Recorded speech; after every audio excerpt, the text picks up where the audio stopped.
Бусдын бишрлийг хүртэхийн тулд алдар нэр хувийн ашиг хонжооны төлөө тэмцэлдэж байснаа Ноёгч ухаарах үедээ Бурхны үгийг санаж алдар нэр ашиг хонжоо байр суурь эрэлхийлэхийн үр дагаврыг илүү гүнзгий ойлгосон юм.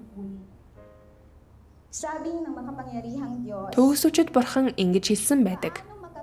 Тэгвэл чи яаж Бурхны хайрладаг хүн болж чадах вэ? Үнэнийг дуулууртайгаар хүлээн ав. Бүтээгдсэн зүйлийн хувьд зөв байраа эзэл. Бурхны үгэнд үндэслэн уул суурьтай үйлд үүргээ сайн гүйцэтгэг. Үнэн шударга хүн бай. Хүний төрхийг амьдран харуул. Энэ л хангалттай бөгөөд энэ нь Бурхны сэтгэлийг хангалуун болгоно. Хүмүүс амбиц, хоосон мөрөөдөл өвөрлөж явж болохгүй. Алдар нэр ашиг хонжоо байр суурь хөөцөлдөх ёсгүй юм уу? Олноос онцгойрохоор чармайх ёсгүй. Үүнээс ч илүүтэйгээр тэд супер хүн эсвэл агуу хүн байхыг бусдаас дээгүүр байж бусдаар өөрсдийгөө шүтүүлэхийг эрж хаах ёсгүй.